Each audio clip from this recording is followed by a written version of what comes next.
बात करते हैं महाराष्ट्र के सत्तारूढ़ गठबंधन में बढ़ती हुई तनातनी की। मुंबई की नॉर्थ वेस्ट सीट से शिवसेना के सांसद गजानन कीर्तिकर ने बयान दे डाला है कि बिना ईडी का इस्तेमाल किए 400 सीटों का आंकड़ा पार किया जा सकता है।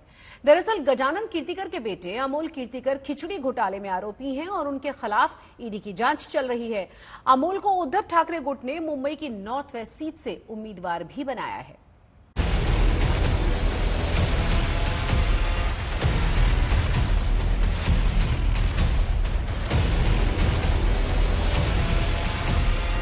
मेरा कहना ऐसा है कि इस ईडी का प्रयोग अभी बंद करो।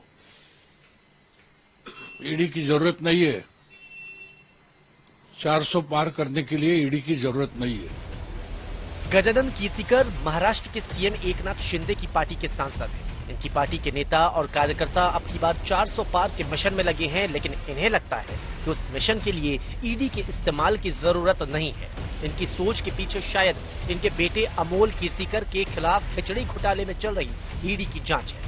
आपको याद होगा कि अमोल को खिचड़ी चोर बताकर संजय निरुपम ने कांग्रेस छोड़ दी थी।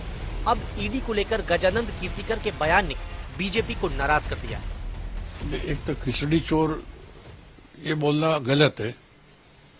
ये बिजनेस है। खिचड़ी सप्लाई का कॉन्ट्रैक्ट था। कंपनी का मालिक, कंपनी का शेयर पार्टनर अमोल और सूरज नहीं था, ये समझ के लेना। दूसरी बात, ये रेगुलर प्रॉफिट किसी कंपनी को मिलता है, इस प्रॉफिट का रेम्यूनरेशन मिल गया, ये भी समझ लो। इसका मतलब मनी लॉन्ड्रिंग नहीं है, समझा कि नहीं।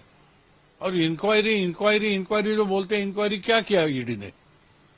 सब कागजात ढूंढे, उसका तपास किया, फिर एक बार कर बुलाया, वही कागजात वापिस मांगे। इंक्वायरी है किधर बाकी? मेरा तो ये सवाल है कि force one multi services private limited नाम की जो कंपनी है, जिन्होंने अमोल कीर्तिकर को 75,000 रुपए पगार में अपॉइंट किया 2019 में और पगार दिया ही नहीं। फिर अप्रैल 2020 में 75,000 रुपया न दिया हुआ जो उनका सैलरी है वो 3 लाख रुपया कर दिया, वो भी दिया नहीं। फिर खिचड़ी का कंट्रैक्ट मिलने के बाद में उस कंपनी से अमोल कीर्तिकर के अकाउंट में 95 लाख रुपए ये जमा हुए।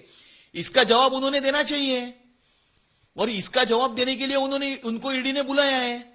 और अगर उनको ऐसे लगता है कि ईडी गलत कार्रवाई करे तो इस देश में कोर्ट है, इस देश में कानून व्यवस्था है, वो अप्रोच करे ना, लेकिन जवाब देना। गजानन कीर्तिकर अभी नॉर्थ वेस्ट मुंबई सीट से सांसद है, लेकिन उनके बेटे अमोल कीर्तिकर को उद्धव गुट ने इसी सीट से उम्मीदवार बना दिया, जिसके बाद गजानन कीर्तिकर ने चुनाव लड़ने से मना कर दिया, लेकिन कह रहे हैं कि महायुति के उम्मीदवार के लिए बेटे के विरोध में प्रचार जरूर करेंगे।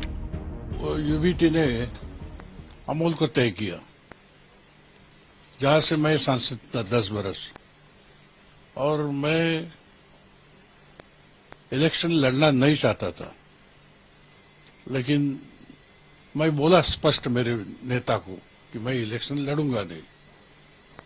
ऐसा हो जाएगा कि अगर मैं इलेक्शन लड़ूंगा अमोल के खिलाफ तो समाज में संदेश बुरा जाएगा, मेरी प्रतिमा मलिन हो जाएगी। एक बाप बेटे के खिलाफ लड़ता है इतना बूढ़ा होने के बाद भी, तो मेरी जिम्मेदारी रहेगी, अगर सामने अमोल रहेगा तो भी इस क्षेत्र में उत्तर पश्चिम में मेरा जो उम्मीदवार तय किया जाएगा उसके लिए प्रचार के लिए पूरी तादाद से काम करूंगा। ये राजधर्म मैं संभालूंगा, युति धर्म संभालूंगा। मुझे ऐसा लगता है कि कहीं न कहीं कीर्तिकर साहब जो है वो पुत्र प्रेम और देश प्रेम के बीच में पिसे हुए मुझे नजर आ रहे हैं, और इसीलिए उनसे इस प्रकार के कुछ न कुछ स्टेटमेंट्स जो है वो आ रहे हैं। ये विषय जो है उनका वो अलग है। कीर्तिकर साहब अभी कहीं न कहीं दो विषयों को मिक्स करते हुए नजर आ रहे हैं। मेरी उनसे दरख्वास्त है कि वो एक सीनियर लीडर है, वो इस प्रकार के मिसलीडिंग स्टेटमेंट्स ये ना दे, कार्यकर्ताओं के बीच में संभ्रम पैदा न करे। और इसीलिए मुझे ऐसा लगता है कि उन्होंने इस प्रकार के स्टेटमेंट्स करने से अपने आप को परावृत्त करना चाहिए। Mumbai north west seat Maharashtra के दोनों गठबंधनों के लिए सिरदर्द का सबब बना है। उद्धव गुट की दावेदारी ने कांग्रेस को परेशान किया और संजय निरुपम को बागी बना दिया। वहीं गजानन कीर्तिकर के मना करने के बाद महायुति को नया उम्मीदवार चुनने में मुश्किलें आ रही हैं। एनडीए अब की बार कैसे करेगी 400 पार, क्योंकि महाराष्ट्र में बीजेपी और शिवसेना के बीच तनातनी है बरकरार। जी हां, महाराष्ट्र में मुंबई की उत्तर पश्चिम सीट पर बीजेपी और शिवसेना के बीच घमासान मचा हुआ है।